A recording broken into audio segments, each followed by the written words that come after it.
Hello, everyone. Greetings from Okinawa, Japan.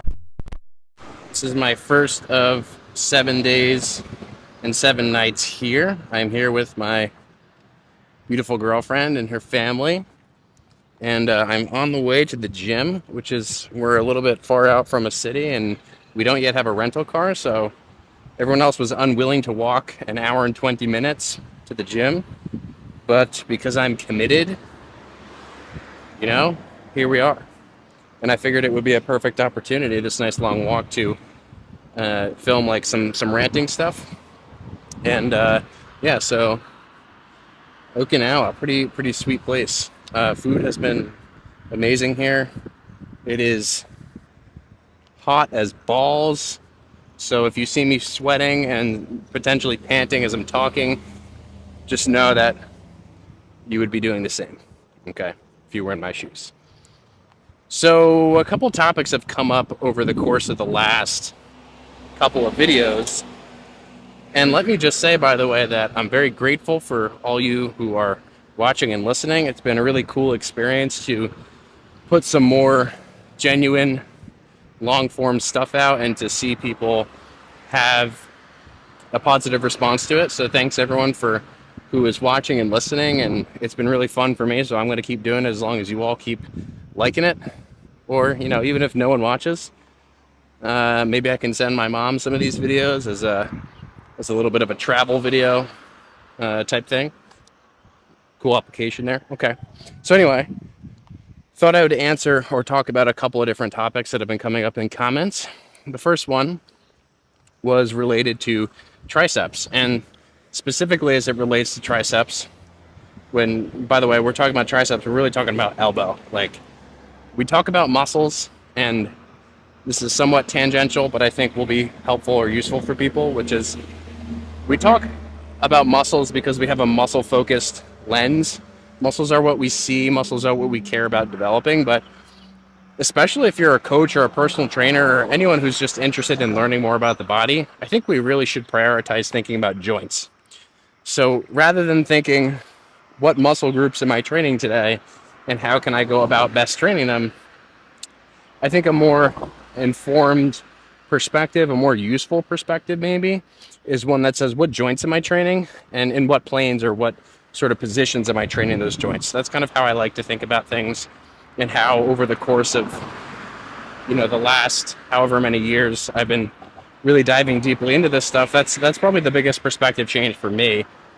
Overall, in terms of just understanding movement, I think there's nothing more helpful for understanding movement and specifically understanding how we can, you know, optimally train the body than having a joint-focused perspective. So anyway, when we talk about triceps and we're thinking about fixed implements, the thing to remember about fixed implements is that, you know, especially with when we're talking about elbow-based motions, we're going to be very limited in terms of how directly we can load the elbow. So what do I mean by directly?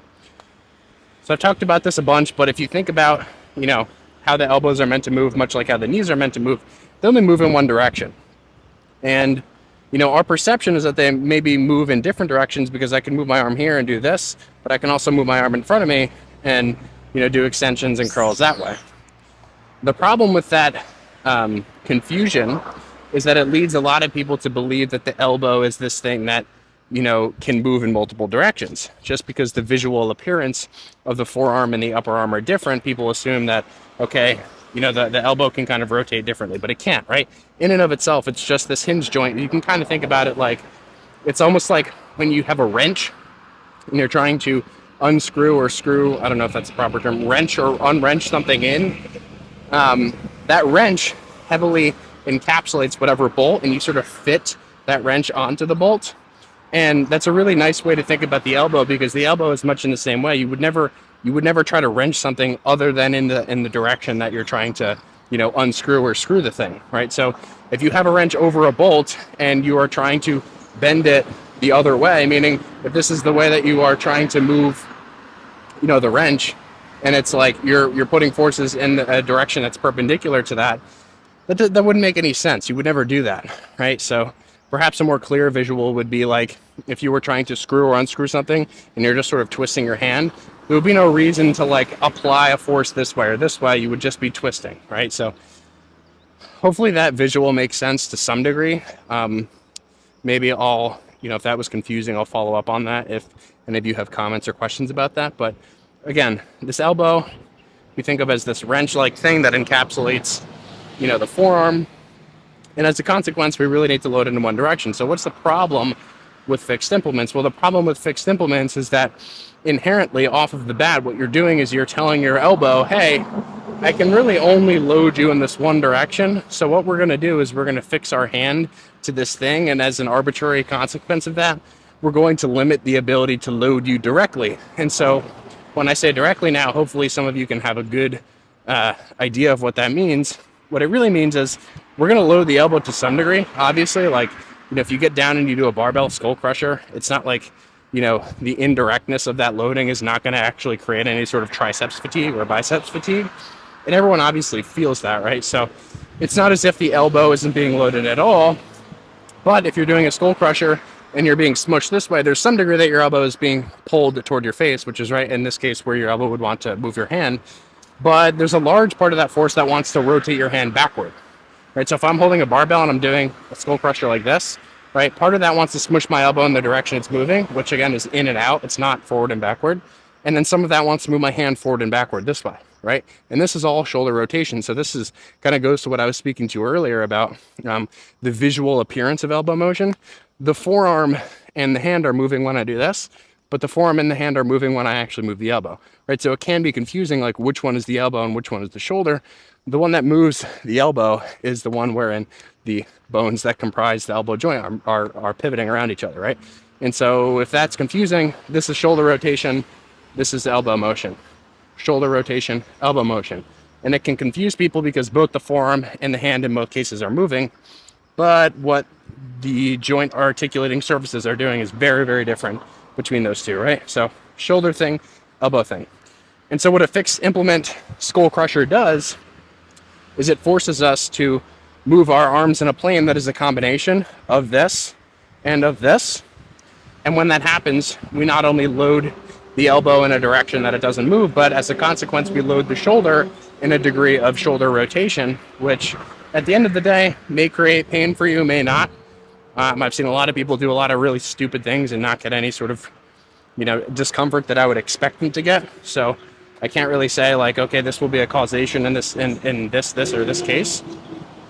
But what I would say is that your odds of injury, discomfort, and all those things, just shit that you don't want, is going to skyrocket those odds. So when we are looking at fixed implement extensions and curls, that's really what we're dealing with. We're dealing with a situation, in summary, that is essentially a conflict of loading the shoulder and the elbow simultaneously. And there's really no way around that with a fixed implement. So whether it's a cable and you're using a fixed implement and your hands are stuck to a straight bar, or whether it's I can't walk that way, or whether it's a barbell and you're laying on your back, or even dumbbells to some degree will be limiting, specifically just because of the limitation of dumbbells and how you have to kind of orient your body around the dumbbell. Okay, so this concept goes for fixed implements. It goes for implements that are really any implement that's not a cable, because any implement that's not a cable, you are going to in some way probably have to work around. And so that could be problematic for a couple different reasons. So hopefully that makes sense as a little rant. And that was the first thing that I wanted to talk about. The second thing that I wanted to talk about was unrelated to triceps.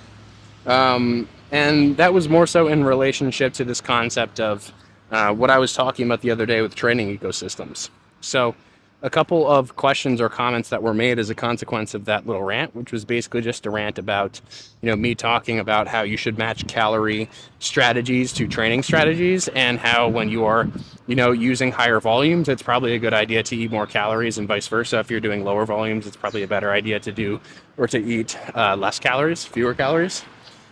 Not a hard and fast rule, but something that I like to apply broadly. A lot of questions about that were specifically related to this concept of, okay, well, if I'm eating, you know, a certain number of calories and I'm not gaining weight, like what should I do? Like what do I do with training and what do I do with nutrition? Well, the first thing that I would say is if your perception is that you're eating enough calories but you're not gaining weight, then by definition, right, definitionally you are not eating enough calories. I hear people say this with weight loss all the time too. They'll say something like, I'm eating in a calorie deficit. It's crazy. I'm eating like basically nothing, but I'm not losing weight. Well, again, by definition, it's kind of like saying, I am strength training perfectly. I am sleeping perfectly. I'm eating perfectly. My life stress is low, but for some reason, I just can't progress in the gym. And it's like, well, if all that were really true, then would the progression be a question? Would it be something that was up in the air, something that was uncertain? No. In my estimation, it wouldn't, right? So if you're checking all the boxes that should be checked in relationship to calorie restriction and in relationship to calorie surplus, then you'll be gaining or losing weight, and the volumes that you use accordingly will follow suit to that. But if you are not tracking your calories, if you're not getting weight, or if you're not losing weight, again, like you want to, essentially, if you're not matching your calorie guidelines to your goals, and you are following the advice that I gave in the last video, which is, okay, generally speaking, if you're eating in surplus and you're gaining a bunch of weight, probably a good time to train more and vice versa, then that also won't make sense, right? Because if you're not tracking your food and you're not tracking your calories and you're also not tracking your weight and whether or not it's going up or down broadly as a trend, then you can't really know how to align volume with that, right? Because if variable A is not accurately measured, then measuring variable B is going to be a disaster, because variable B in this case really is the dependent variable that will change as a consequence of the independent variable, just by virtue of how your recovery will change. So I hope both of those things made sense. A little bit long-winded. I think I'm a little bit worried about these cars hitting me. By the way, people in Japan drive on the left side of the road, which I did not know. And I was in a cab on the way here. It was quite terrifying to think that all these other incoming cars were going to hit me. So anyway, I will see you all in the gym. Going to a commercial gym. It's called Anytime. A bunch of you, when I asked about it, had recommended it to me. So we'll see what's what when we get in there. My plan is to hit a back and biceps day today. So going to go through everything like I have been, and hopefully there are some keys, some cookies in there that you can all take away from the content and get something useful. So see you all there. All right, so super funny story. Well, funny, not so funny story is the last video I filmed was about 2 hours ago. Took me about 2 hours to walk to the gym that took me an hour to walk to the original gym I was going to go to. And then when they said they didn't have a day pass option or a week pass option, only a 2-month option, that's how they get you. I went to the next gym. They also didn't have a day pass option. They had a 6-month option. So this was the third gym I went to. 2 hours later, here we are. And this gym is actually hidden away. It's not even on Google Maps. I just asked the dude who I found second what he would recommend, and here we are. 2 hours and 15,000 steps later. But anyway, jumping right into the pull day stuff. I'm going to start with a vertical lat, probably do bicep second. Just because some days I want to start with biceps, some days I want to start with back.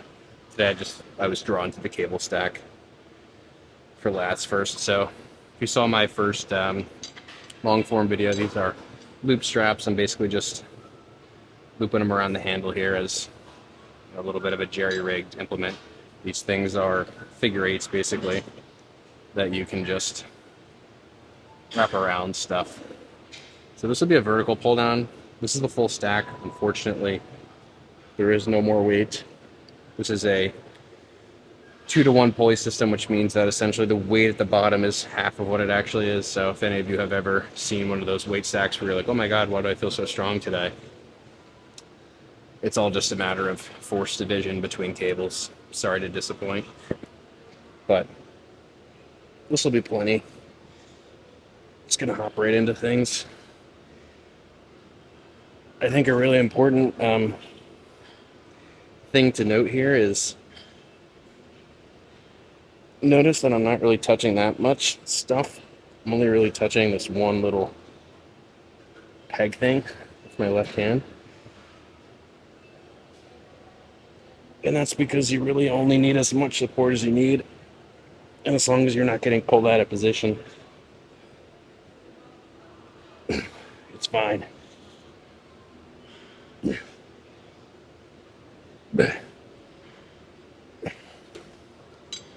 So, not sure how well the camera could see that. I don't want to be too exposed here because something super interesting I've noticed so far about Japanese culture, which is totally distinct from American culture, is that everyone is much nicer and much more respectful.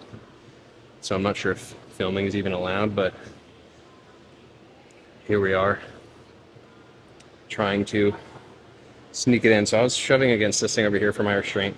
Ideally, when you're pulling, you want a restraint that is in the exact opposite direction. You want something to anchor against that's basically like where you would imagine the cable line of pull to be extending to. So this is decent, not perfect. So what I'm going to maybe try to do for this set is actually use the pole and get a little bit farther away from the stack. Yeah, kind of running out of room there, so we'll get down a little lower. And it's surprising how well some of these kinds of things can work, because so much of my body weight is on the floor now. So I have a lot more weight that's actually holding me down, and that's distributed in the opposite direction of the load. And then what I'm doing is I'm basically just pushing into the cable stack, and then also shoving it upward like I'm trying to friction it.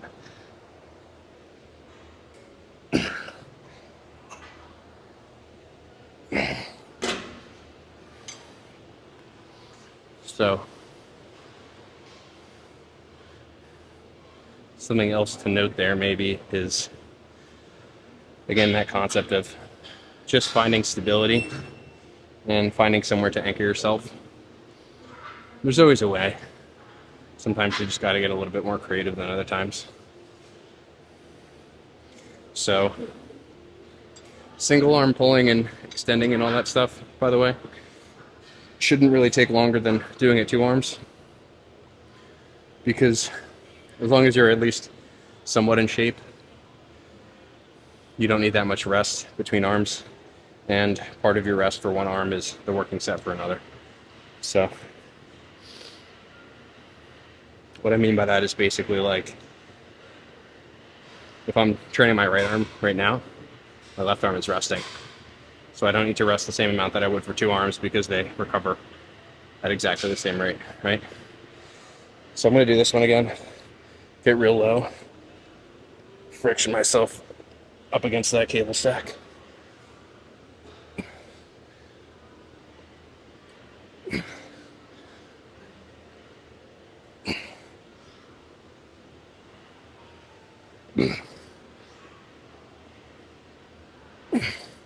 So with this left hand, I'm pushing. In other words, my restraint hand, which is opposite in the mirror. I'm pushing, and I'm also shoving upward like I'm trying to slide my hand up.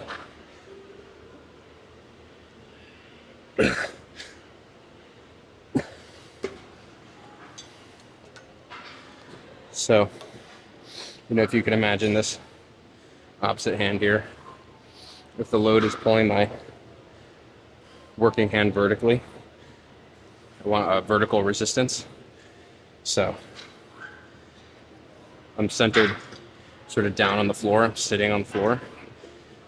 But my opposite hand, because it's not going directly upward and resisting upward, which is where I would ideally want it, I have it forward, and then I'm shoving upward. So it's a forward and an upward shove of this opposite hand. I've never done like a fucking seated pull down before like this. Good thing I'm so #mobile.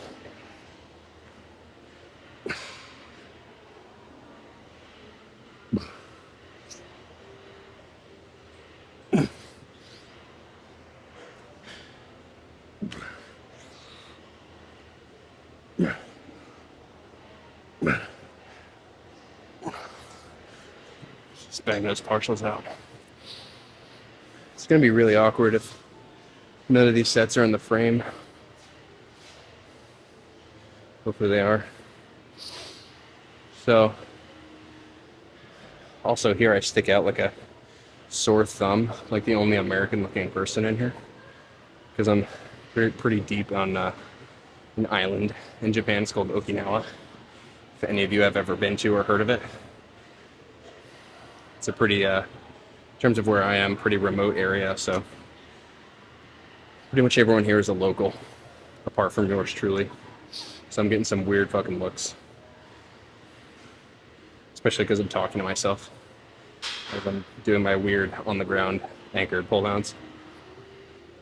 So another note with these two is, on this set, rather than looking at the restraint sidearm, look at the working sidearm. This is my last set for now.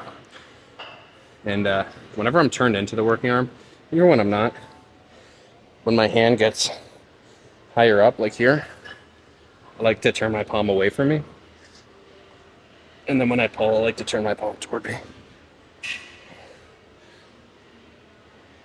And I'll explain why in a second.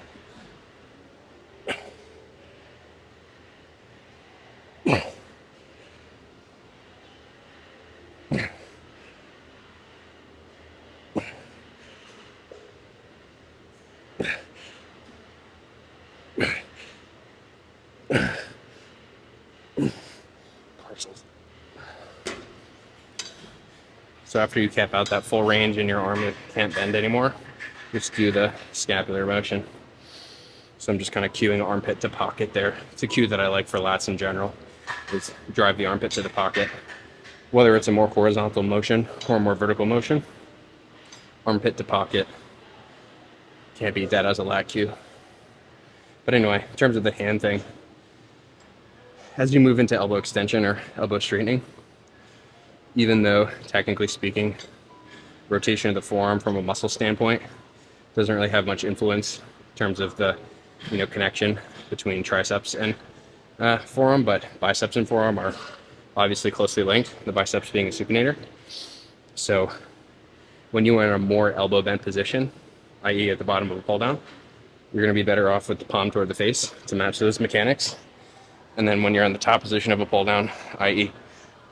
arm straight, you're going to want to go palm away from you for the same but opposite reason. And that's both from a muscle and a bony / joint perspective in terms of why that makes sense. And if you don't believe me, that's okay. You can just try it and you'll see the difference.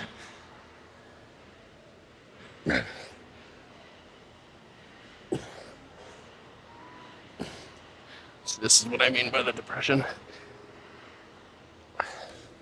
Armpit to the pocket. All right, so next, get into some curls. So one of the other things that I didn't realize was just how truly bad I smelled. So I'm going to do 2 curling variations today. One of them is going to be a curl variation at a lower arm angle, and then another is going to be a curl variation at a higher arm angle. So something like a preacher or a high cable in tandem with a face-away curl.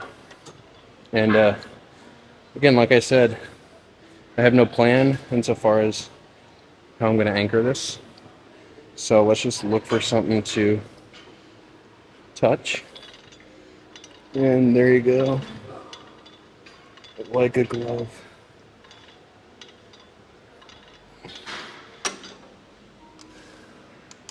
That was not staged, I promise. So all I'm doing here, if you can't see it, is I'm just using the actual cable column itself, because the bottom can pivot.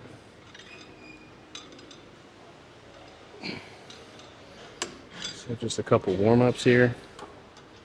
Should be somewhat warm from the other curls. Hopefully you can all see this. I'm going to kind of lean into the arm, or away from it rather. My body oriented away from it. So, you know, with curls, with face away curls like this, the anchor and the support becomes even more imperative, right? Because when you're doing any kind of curl, so this will be good. When you're doing any kind of curl variation with a cable, even if the cable is directly next to you or beneath you, as soon as you go to curl, the force of the cable is going to be pulling your shoulder back with twice the amount of torque, twice the amount of resistance torque as compared to the elbow. So there's a lot more force going through the shoulder. So in order to mitigate that and stop that, what we do is we put something behind the bottom of the humerus, right above the elbow, so that we can actually train biceps and not like some sort of fucking isometric shoulder thing. So what I'm doing, again, just to reiterate, is I'm just moving this, hopefully you can see this, moving this cable column so that's facing this way, or this cable pulley so that's moving this way. And then I'm just leaning up against the column and keeping my arm angle down at my side. This isn't like super comfortable on the bony part of my elbow, like the olecranon, but who gives a shit? So what I'm thinking about is I'm thinking about driving the back of that upper arm into the cable column the entire time.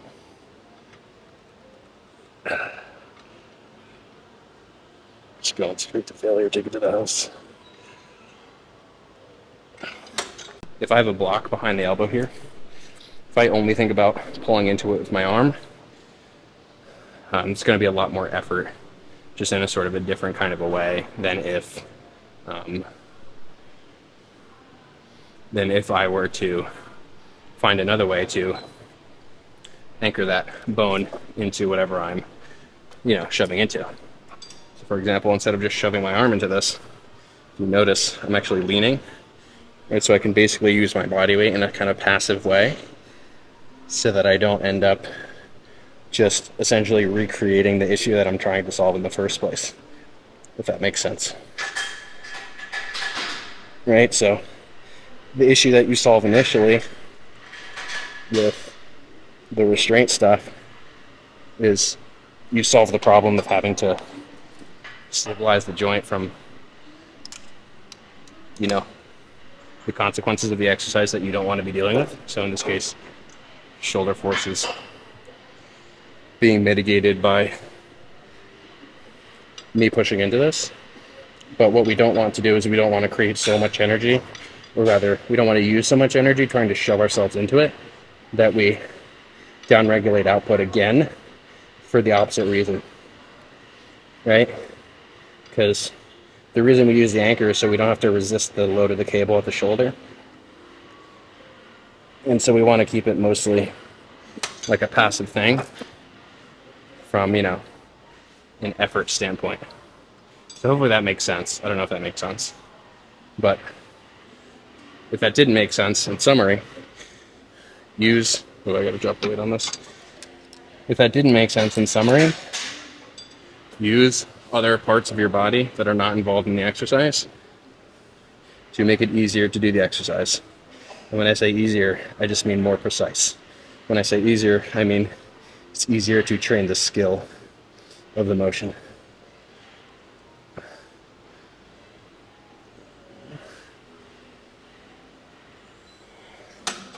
So I'm filming from a rather secretive spot here, because this is kind of the busier area.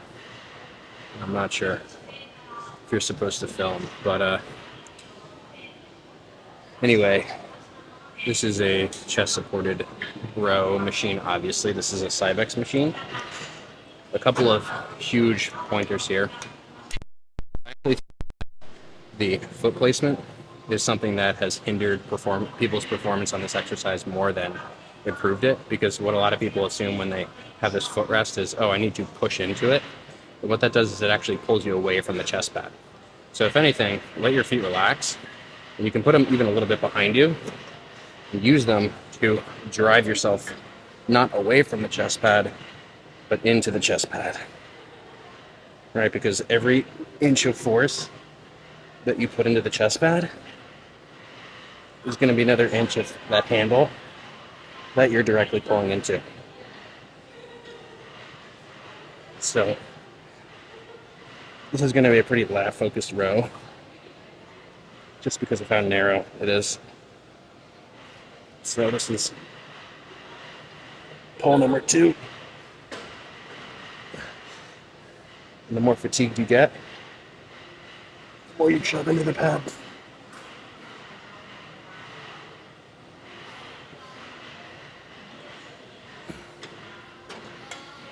So another thing with the chest pad dealio is a lot of people start this way too far forward. So what ends up happening is they start too far forward and their hands are going beyond the handles. So rather than actually having load in the stretch position, there's a stop and there's no load in the stretch position, right? Because your hands go farther than that. So when you're getting into chest supported machine, err on the side of moving the chest pad farther away as opposed to having it closer. Because you can always do something like this, where you reach over and then you sort of muzzle yourself on in, rather than being too close and missing a bunch of load in a really important part of the exercise. So anyway, that was the first set to failure, which is really a warm-up set of sorts. I'm going to do 2 sets now, call them working. I could probably full stack this, but I'll save that for set 2. I'm going to use these handles now. I try not to use handles when I don't really need them. In other words, when I feel like my output isn't being limited at all by grip. But as soon as your output is limited on grip in any kind of pulling exercise, use the damn strap.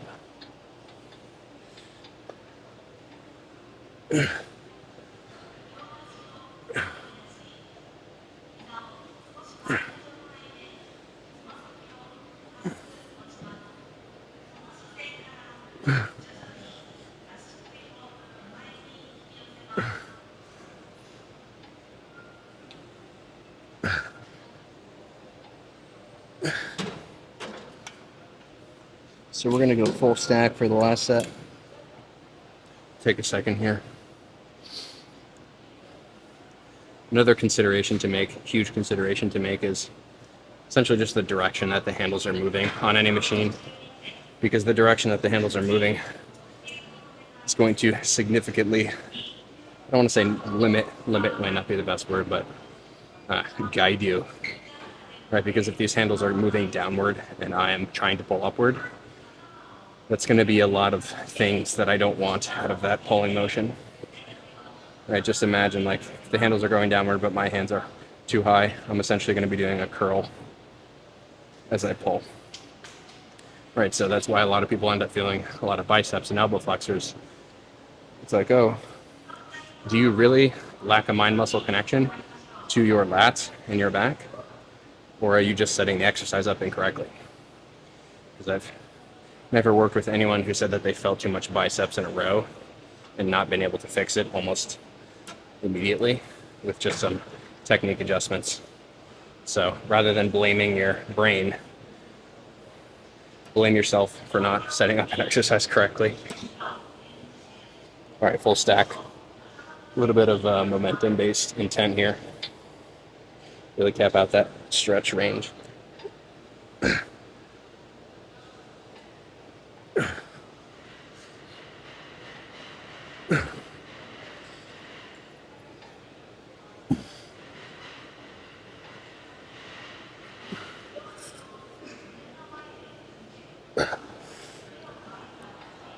So we'll just get the partials now.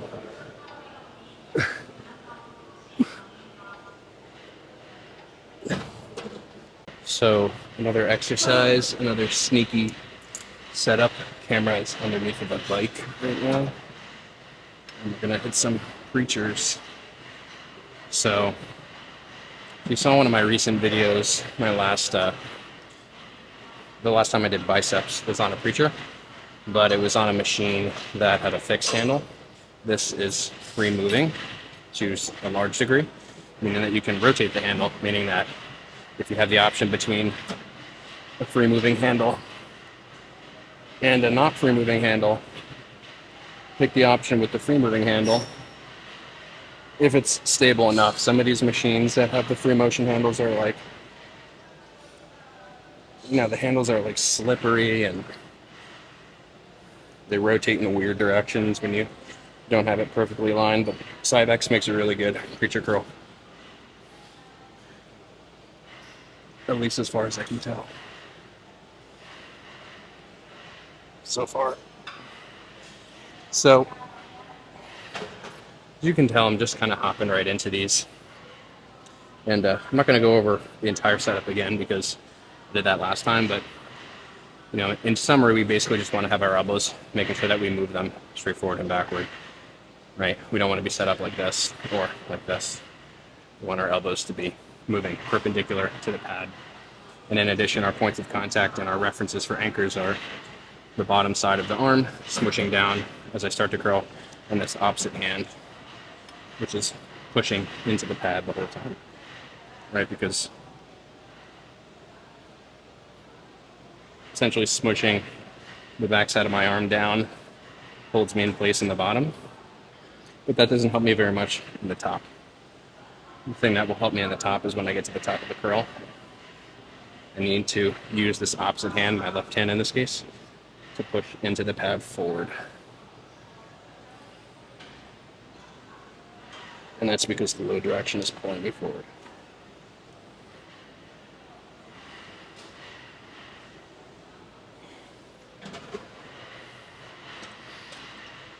So, right back to the left side.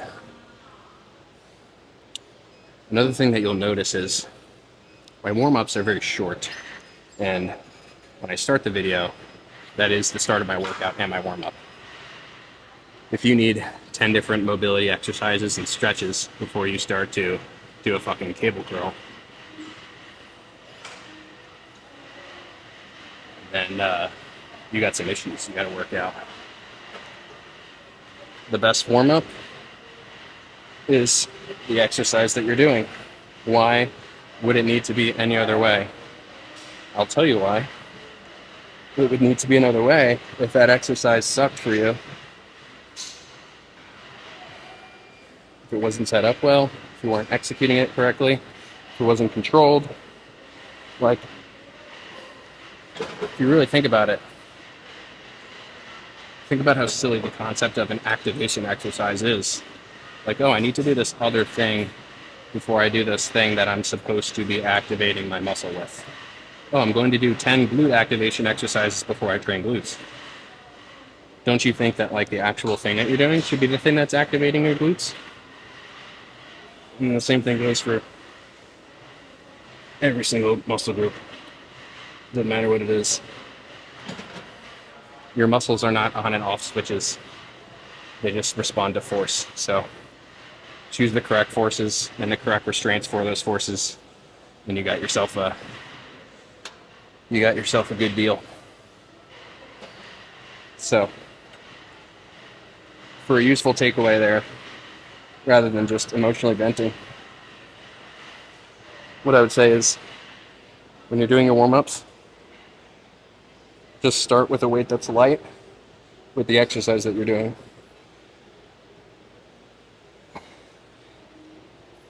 And depending on the muscle group and how heavy the absolute load that you're using is, you might need more or less of those sets. So for example, my warm-up sets for quads are, not only are there more warm-ups, but generally speaking, those warm-ups at every working weight take more time just because of the size of the muscle group. I find that smaller muscle groups Don't necessarily recover any faster, but they do warm up faster. It's just less surface area to, we'll say, excite, get that good calcium influx, you know what I'm saying? So anyway, I'll probably do one more of these. These feel really good. And I haven't really even been paying attention to my own sets here, but I just go until I can't move out of the bottom. And another thing to note on the warm-up topic is, don't tie yourself to one warm-up or two warm-ups or three warm-ups on any given day. Warm-up, by definition, should occur until you feel warmed up. So sometimes on some days I feel like I'm ready to go barely with any warm-up, and some days I feel like I need, 3 to 4 sets for, whatever to feel right. But also really keep in mind that a big part of the purpose of a warm-up is to practice the motion. So don't treat your warm-ups haphazardly, right? Like, take them seriously and make sure that you're focusing. A lot of partials. Make sure that you're focusing really on your execution. That is the point of the warm-up, is to essentially prime the motion and then to prime your tissues on top of that, right? So a warm-up is twofold. It's like, yeah, we're preparing contraction and all the physiological based stuff that I couldn't begin to explain, temperature, etc. But we are also honing in a skill, right? Think about any musician, any singer-songwriter will tell you that they need a good vocal warm-up beforehand, not just for the sake of warming up their vocal cords per se and all that physiological based stuff, but also because it's a practice, and everything that you do in the gym is a skill, and every exercise that you do is a skill, and every single rep that you do is a vote in the direction of either making that skill better or worse from the perspective of how you're trying to do it. So if your warm-ups are haphazard, then your working sets are going to be haphazard. This is a Cybex machine fly, so super nice that you have this adjustability. And that, unlike in some other fly variations, you don't have grip as a factor, really. You can also move the moment arm and the distance very easily.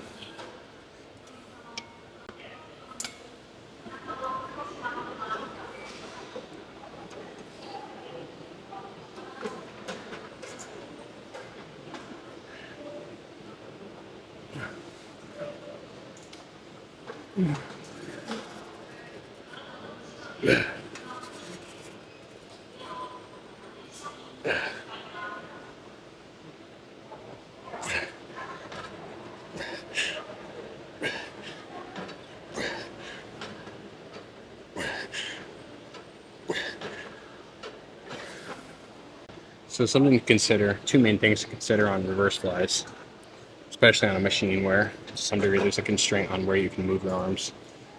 Number one is triceps fatigue and elbow fatigue.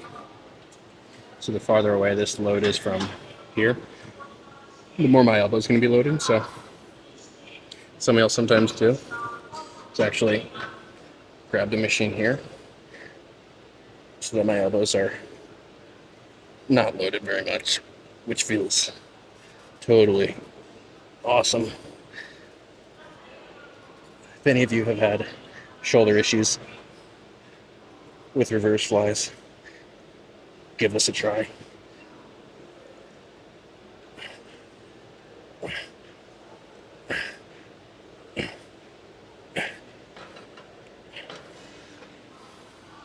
Second thing to consider is how you sit relative to the machine. So don't just haphazardly get in here and just put your hands here wherever you're comfortable sitting. Figure out, okay, do I feel a little bit better closer in and maybe a little bit more arched? Do I feel a little bit better, maybe a little bit more hinged over and sort of reaching a little bit at a higher arm angle? The more that you hinge over in the seat forward, the higher the arm angle. The more that you sit back and pull your chest up, the lower the arm angle. So generally speaking, a little bit more chest up will probably be a little bit more rear delt, and a little bit more hinging down might be a little bit more other stuff like teres major. Maybe a little bit more lat, but probably not much, right? Because it is a fly. So Those are the two main things: elbow position and angle relative to the seat, or really angle relative to the where you're actually applying the force. And last thing I would say is you're going to be super piss weak in the short position, much like everything else. So make sure that you really take advantage of like length and partials on these. So you'll notice at the end of every set here, kind of how I like to do a ton of partials.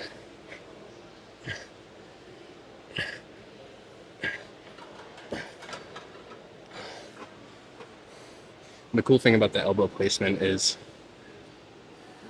when you have the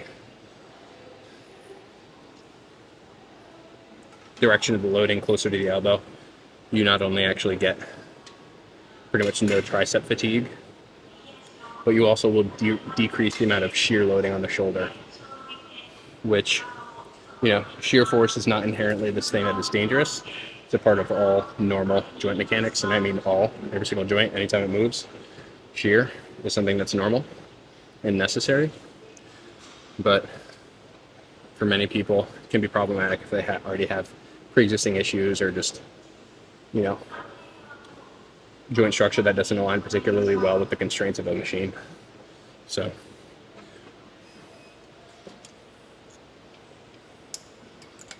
I've already done a couple sets where I worked more toward the short and then fatigued. So I'm going to bump the weight up for the last set and just kind of do the lengthened and the range.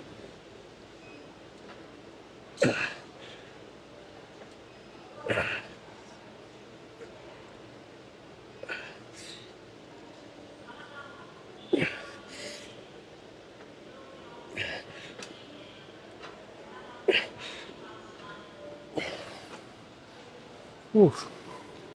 So decided I would do middle delts today as well, because with the constraints of the vacation and just machine accessibility, I'm not sure if I'm going to be at this gym again or whatnot, so I wanted to use this machine to talk about it a little bit. A lot of you probably have access, if you're at a commercial gym, to a machine like this.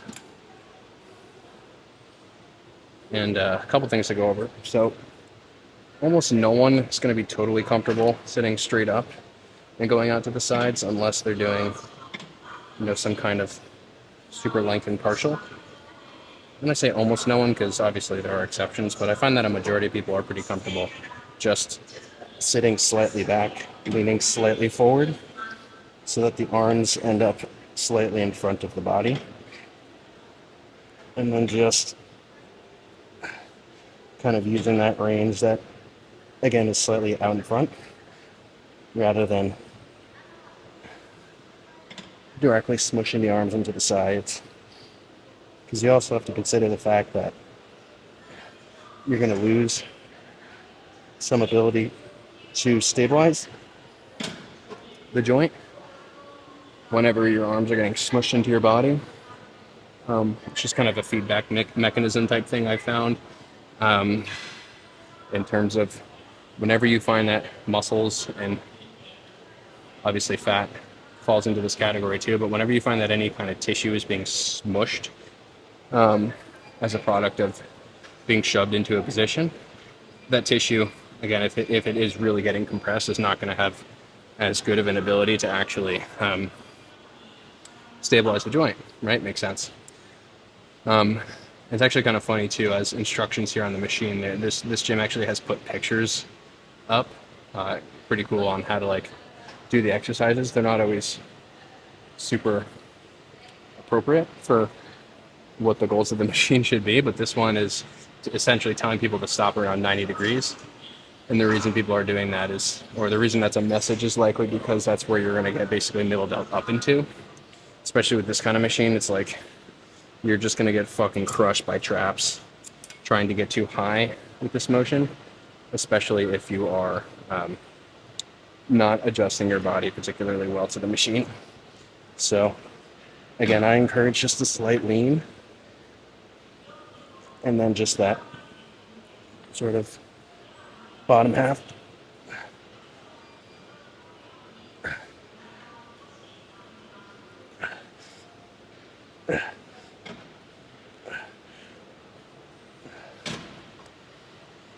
So another thing to note here is that these handles move. Whether yours do or don't, I think it's more likely that they don't. I wouldn't focus too much on the handle. Just try to focus on, if you're going to imagine almost just letting go of the handle, like even if your hand is just secured on it, just imagine not really squeezing it that tight. That'll be something that is good for you just from the standpoint of not, doing anything that could disrupt the mechanics of where your arm wants to move, because your arm, regardless, will be smushed into this pad. So it's going to be hard to tell kind of where your intent to shove the pad is.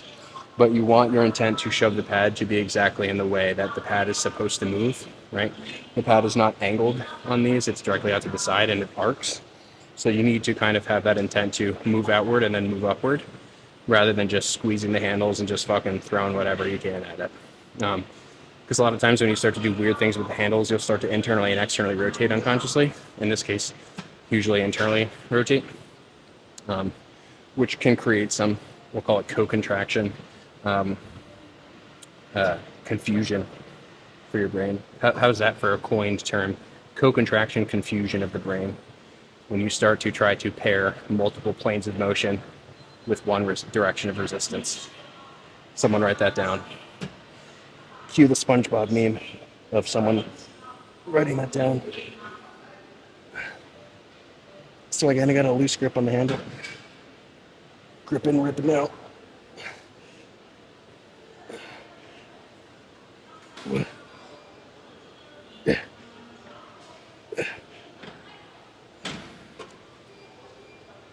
So I'll probably do one more set just to really finish this workout off strong. It's a solid workout. Had to be sneaky with some filming, but got every exercise filmed. Continue to get weird looks, as I'm sure that I will continue to throughout the course of this week. I may be at a different gym tomorrow or the next day. And I may also do some kind of home workout thing so that you can all maybe get some different ideas from that and how I would go about doing that depending on what day it is in terms of training. So anyway, if you go back, we did like a single arm lat focused pull down for the vertical lats. We did like a single arm or a double arm focused row for the lats. So bilateral on that Cybex row. We did a curl with our arm at like a neutral to extended position, right? So lower angle flexion. We did a higher angle flexion curl on the preacher curl. And then we did a reverse fly to finish off the back stuff. So in terms of today was more of like a lat focused back day with some rear delts at the end. And then my second back day of the week, pull day, whatever it is, will be more upper back focused with lats as a secondary, just kind of as a consequence of that. So then, and then biceps are biceps. So I do one more extended arm angle thing per day and one more flexed arm thing per day, generally speaking. But that also depends on what the rest of my week looks like, and this week is a little bit weird, so I wanted to do more rather than less, just in case.